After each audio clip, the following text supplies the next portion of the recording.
I have some wine here because I think I can only grasp this civilly, diplomatically, with some spirit. So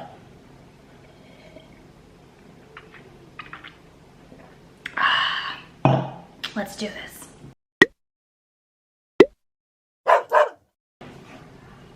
Hello, it's Fifi. Welcome. If you're new here, thank you so much for clicking on this video, and if you're back, thank you for being here again. You know, I love you. I was in bed like just now, a few minutes ago. I was scrolling through Goodreads and I was reading through reviews of other people on books that I really loved. You know how it gets when you see negative reviews about books that you love, or actually things that you love in general. Like, you don't like seeing bad reviews on things that you personally love and swear by. It's not good, bestie. It hurts. And ever since I started reading books again, I had a hard time trying to accept that not everybody is gonna like what you like. You're not going to like everything that everybody loves. It's a give and take situation. We respect each other's opinions. We respect each other's preferences. But it still hurts. I've been trying to kind of gain perspective on why people do not like what I like and why I don't like what other people like. So I go on Goodreads, I look at negative reviews of books that I love, and I look at positive reviews of books that I don't personally like. And I don't know, I just thought it would be fun if I do it in front of a camera. Ignore the balloons. It was my grandmama's birthday today. Happy birthday to my grandma. She's 92. Please greet her. Have you greeted her? Thank you. So I'm now on my Goodreads. Let's go to my read. I'm gonna be reading maybe just the 1-star review of books that I've rated 5 stars. How's that? Ah, Blue Iris Poems and Essays. I rated this 5 stars because it's what it deserves, honestly. And on Goodreads, it has an average of 4.3. There's no 1 star. Oh, there's 3 people. As much as I liked how nature focused the poems in Blue Iris are, I found this collection of poems overwhelmingly boring. Overwhelmingly. I do still want to give Mary Oliver another try, so I will be reading more of her poetry at a later date. Okay, he found it boring. That's not, it's okay. It's okay to find it boring. I mean, I guess if people aren't really attuned to nature, you would find it boring as well. Are there more? I guess the others who rated it 1 star didn't put a review, so that's fine. Okay, let's go to, one of my favorites, Smaller and Smaller Circles by F.H. Batacan. I want to see how people hate this book. Oh my gosh, there are 56 1-star reviews on here. It's some of the worst prose I've ever read. It's so telly. Instead of letting the reader piece an image from details, you're just told that characters are brilliant or sarcastic or angry. The plot is okay but predictable. It's not the worst book ever, but it is so bland. Okay. The dialogue is unbelievable, and you never get the sense that each character is their own person. The wisecracks and quips are just the author laughing at her own jokes. You never feel like the characters resemble any real person.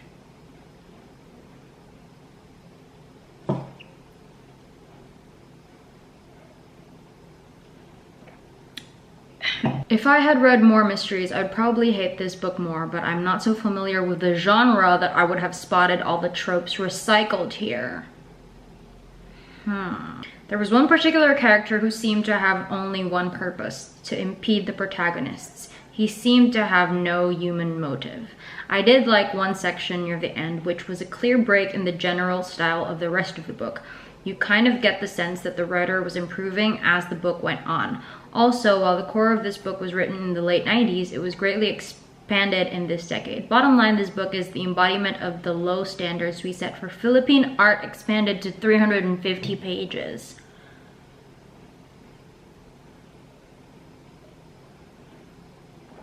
I would just like to say that I respect your opinion. But for someone who has not read a lot of mysteries and who is not so familiar with the genre, I just don't understand where this really harsh criticism is coming from. I personally thought that the characterization of the whole book, like the characters in smaller and smaller circles, was just so colorful. Like it was attuned to the culture that we have, to the times right now. He also said, I would have spotted all the tropes recycled here.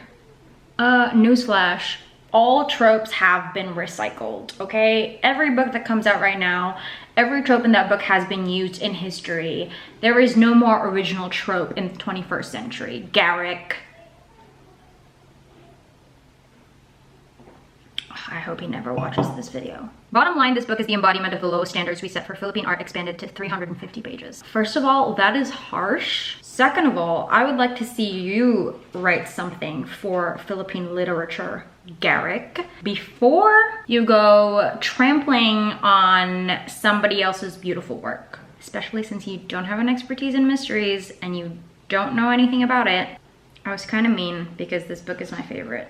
But whatever, he was kind of mean too. Also, can I just comment that people who say that Philippine art has low standards or Philippine film has low standards is not watching enough Philippine media, not reading enough Philippine literature, and not perusing through the available resources that we have enough to have an opinion about the standards of Filipino art. This is not to say we don't have really sucky films and sucky books. We all have sucky things in general, not just the Philippines. So, rethink your perspective, Garrick. And everybody who thinks like Garrick. We have And Then There Were None by Miss Agatha Christie. Okay, we have a lot of ratings. This book has 1 million plus ratings. And for the 1 star, there are 16,592 1-starers. I was supposed to care when people started dying, right? Well, I didn't. Quite frankly, every single character in this book is extremely dull, and not surprisingly, the book overall is a snooze fest. I did not care who was murdering them. Clearly, they were being killed for issues in their past that the murderer feels angered by. How dare you cause deaths? I shall kill you in return. Makes sense. Sure. In the very beginning, I was intrigued by Soldier Island, but when everyone comes together, it is glaringly clear that they are all a bore and the book was not going to improve. Overall, I felt like I was reading the game Clue. This may make a decent movie, although if I would even sit through that 2 hours is questionable. One may exist, I don't know. I cared so little, I never bothered to check. I doubt I will be reading another Agatha Christie novel, as this is touted as one of her better ones, and I was bored to tears. Well, Miss Nikki, I kind of understand where you're coming from. I do see how some people, or a lot of people, will find this boring because this was written in like the late 1900s. To be fair to Agatha Christie, she has really, like, she was beyond her time. The way she wrote, her prose is very accessible, especially to people who don't really have a grasp with Old English and classic literature English. But I do understand how people will see her characters or deem her characters a bit boring. The way it was written is very vague. Like, there's a kind of eeriness to the way she writes. If you don't kind of grasp that atmosphere, you're not gonna like the book. You have to treat it as kind of an atmospheric story, because you don't just read it for the plot, you read it for the experience. And every time a murder is revealed or every time a clue is given out, there is just a way she delivers it. If you don't ride with how she tells her story and you don't vibe with her prose, then you're not gonna like it. So I kind of understand Nikki. I kind of get you, girly. Okay. Here is, I think, one of my all-time favorites in 2021, The Shadow of the Wind by Carlos Ruiz Zafón. Is it highly rated? Yes, there's 500,000 ratings on here. For the 1 stars, we have 9,000 1-star reviews.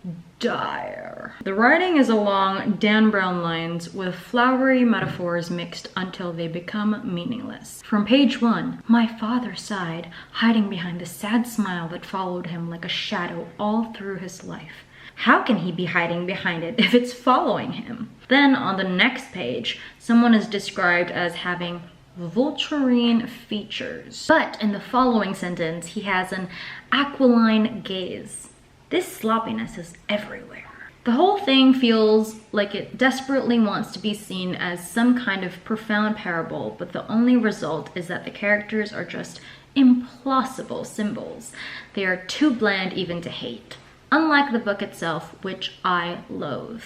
Okay, Warwick. I don't wanna like defend that this is a translation and we're reading a translation, so maybe some things were lost in translation with the book. Carlos Ruiz Zafón did write this in Spanish. Warwick said that there were some inconsistencies when it came to the descriptions. I personally did not notice this, maybe because I'm too small brained for it. Contrary to his perspective, I did love the flowery metaphors. I did like how colorful, I mean, that's what drew me to the text itself. It was as colorful as its setting, and I think that was what was really important with Shadow of the Wind. It was set in such a colorful city. Barcelona, Spain, you know, culture, vibrancy, the text that came with it. There's just so much history in that city that it deserved to have flowery prose. It deserved to be poetic. It deserved that kind of profound element to the way it was written. And I guess Warwick just is not that kind of guy. He found it sloppy. Okay. He said the whole thing feels like it desperately wanted to be seen as some kind of profound parable. I guess it can be too much for some people, especially for people who are very straight to the point, don't really like that kind of fantasy element to it. But since it's a fantasy book, you know, it must follow with the execution of how it was written. So I found it really applicable to what the book was all about. The setting, the tropes, the genre, it was all very apt. And I think Warwick here did not get the memo. He also said the characters are too bland to even hate, unlike the book itself, which I loathed. Okay, there are so many characters here that I really love, that are really like, there was a point in the book where I was like, oh my god, these are too much characters. I cannot possibly keep up. But I just kept loving each and every character that was being introduced. Warwick and I are obviously incompatible.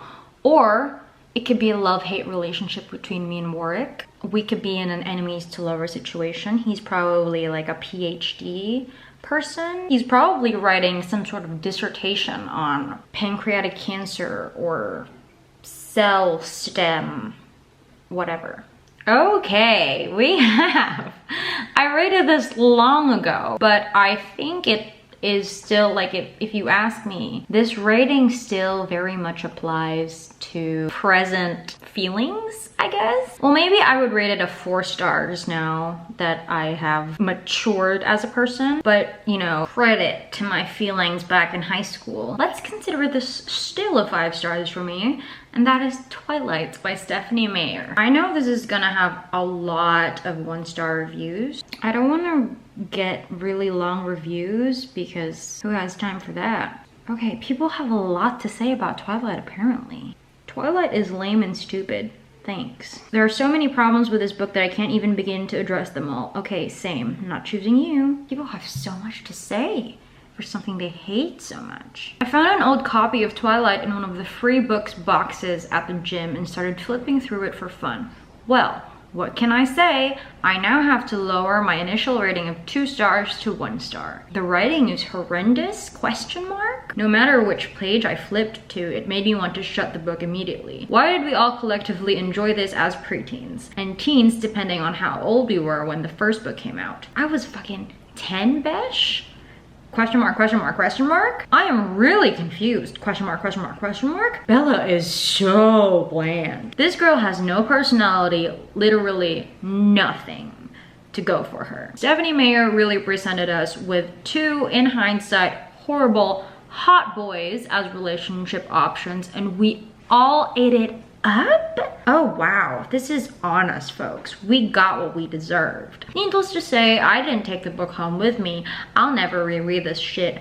I would lose my brain cells and all of my patience doing so. I don't know if you guys have like heard or seen this video essay by Quinn Curio. It was called Dear Stephanie Meyer, or like an apology to Stephanie Meyer.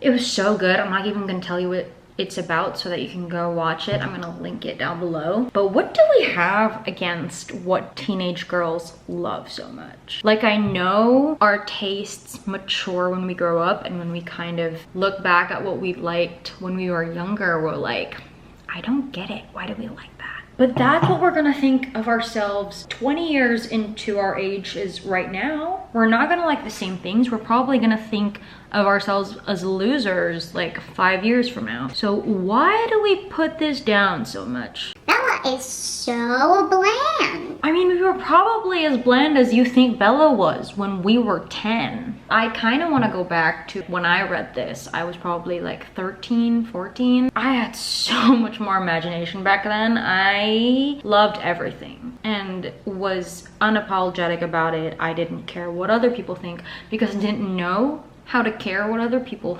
thought. And contrary to popular belief, like, I care more now about what other people think compared to when I was in high school or when I was a teenager, which kind of sucks because you kind of think that you're gonna stop caring about your peers after high school, but you realize that now you care more. But I mean, Lenas, if you did not like rereading this so much, why did you? You should have left it at the free books boxes at the gym. I mean, I kind of feel bad for the kids right now who would encounter Twilight, try to read it, and find some really stuck up, know-it-all millennial who's gonna be like, oh, I really loved that one when I was in high school, but now I freaking hate it because everybody hates it. So don't read it. Feel bad for them.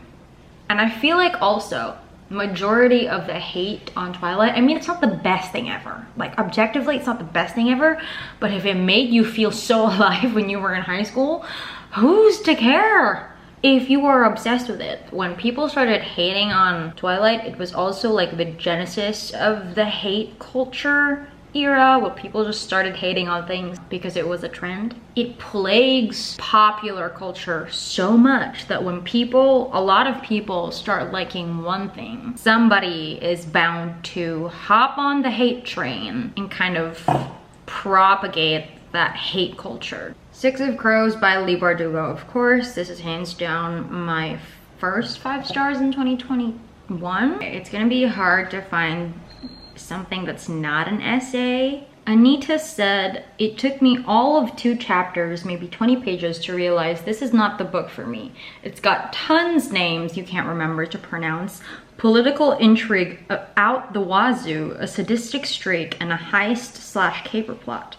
All of those elements immediately turned me off to this book. Not my cup of tea at all. Okay, I kind of get Anita because Six of Crows is kind of high fantasy. Like, unlike, let's say, Harry Potter or Twilight, who really are fantasy books but are kind of still incorporated to Earth or like the human realm. The Grishaverse is not. So Six of Crows is it's in its own universe completely. So it's like Game of Thrones, really high fantasy. It has its own countries, its own people with magical abilities. Some don't have magical abilities. There are a lot of, like, there's this whole lore behind it that's really complicated. And if you don't really invest your time in trying to learn the lore, you're not going to be able to enjoy it. So not everybody likes to explore a different kind of universe and a really high fantasy lore, and that's completely understandable. And especially in Six of Crows, I also kind of found the first part to be a bit too slow. So if Anita is not a high fantasy girl, I would think that she would have given up on the first 20 pages, because that is essentially where Leigh Bardugo tries to world build a bit, because this is not her first series, it's her second. So if you didn't start with the Grishaverse, you're gonna kind of have a hard time grasping what the terms are. Not to say that you have to read the Grishaverse, it's just that it's in the middle. It will take some time to kind of work your way around, because Leigh Bardugo kind of leaves a couple of things to the imagination, a couple of things for you to try to figure out yourself. She doesn't spoon feed, which I love, I personally love. But for some other people who are especially not used to fantasy worlds, especially really high fantasy, really new world building, really profound and detailed lores, Six of Crows is not for you. Definitely the plot is kind of, I can't say basic with the tropes. So there's enemies to lovers, there's heists, there's a bunch of misfits who are trying to do something bad but is kind of for the good of everyone. But Six of Crows was wonderful. That was a really good review though, Anita. I really get that. Love Hypothesis by Ali Hazelwood. Oh, okay, when it comes to romance, people have a lot to say all the time, which I don't really get, because if you know it's a fictional book, there has to be kind of some suspension of disbelief. And I don't understand why people can't grasp that. Like, why can't you accept that this is something very unbelievable? Do you want everything to be so realistic? Total of 1,001 stars. Okay, that's not bad. Out of 200,000, there's just 1,001 stars. I don't think Reylos deserve human rights, sorry. Okay, fair, because this is supposedly a Kylo Ren and Rey fanfiction. Like, I'm not really into the new Star Wars franchise, mostly because I haven't watched the last 2 movies, forgive me. I will though, so no persecution needed. So I don't really still get like the dynamics of the characters, so I don't know if this is an apt ship. I have no opinions towards it, so I guess if C says that Reylos don't deserve human rights, then I respect her. Extremely unsatisfactory. The main characters are supposed scientists, but seem to think that the solution to their problems is to fake date as opposed to having adult conversations with their friends. Goodness, if this is a representation of actual scientists, I would beg to exist in this earth. Okay, Mina, okay, I feel called out. She is absolutely right, okay?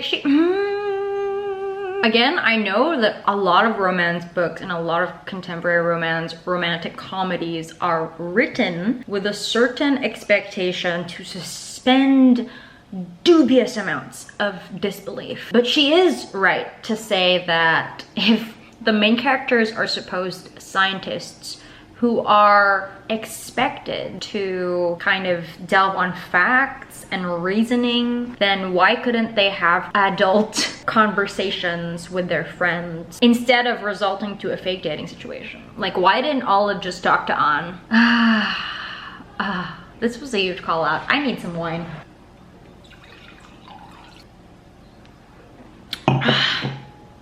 Okay, Mina, I get you. She's absolutely right. But did I love every single second of the Love Hypothesis? Yes. Will I still keep rereading it, despite rereading it already more than 5 times?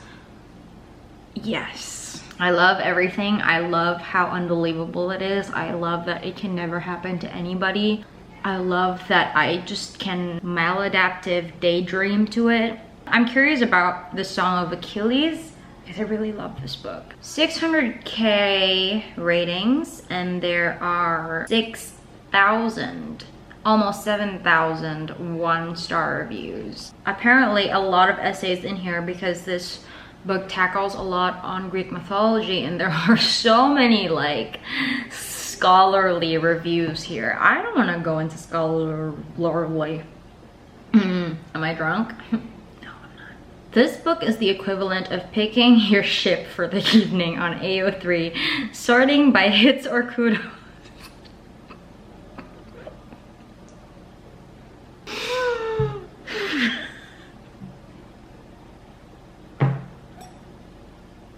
Checking the complete only box and hitting that sort and filter button.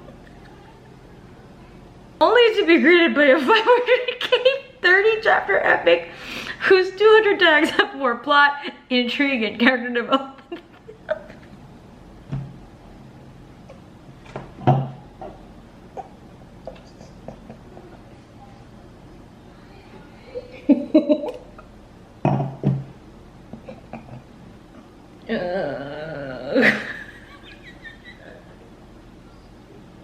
Okay, Lala. It's obvious that you know how things go. I'm not mad. I'm actually not mad at this review. She kind of hit a bullseye. She kind of did. I did not care about Patroclus and Achilles' relationship at all. Chapter 13 was one of the strangest, most bizarre things I've ever encountered in a work of fiction. Patroclus is a cardboard cutout of a person.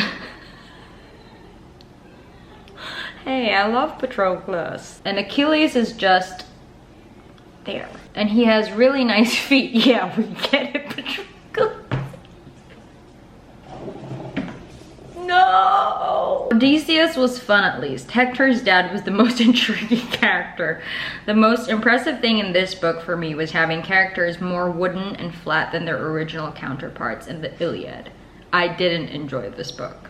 Okay, that was actually a good review. Like, I mean, I'm no mythologist. I believe Madeline Miller has like a degree in Greek mythology, an expert in it. This has won an Orange Prize. It has won an award, probably multiple. I kind of agree that it can sound like a fan fiction, especially for people who have read the Iliad, who, I don't know, are really well-versed, like intricately well-versed in the mythology of the Iliad. Towards Madeline Miller, like, as much as she has a lot of evidence, she has studied this, maybe she has her reasons for writing this. A part of it was really self-indulgent, like on her part, very imagined, like a lot of it was like came from her own imagination. So it's valid because it is like a spin-off or like a retelling of sorts. Lala is kind of right.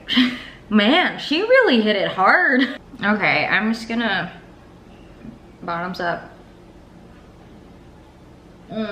Thank you guys for swinging by my channel. I hope you're having a wonderful weekend. The cases right now are... Stay safe, wear your masks, stay home. I hope we all get to watch another reason to drink. I hope we all get to watch Spider-Man soon. I had to cancel my plans this weekend. Omicron is doing a number on us. I am very much miserable. Praying for you, wishing you all the best. Good night. Good morning. Good afternoon. Cheers.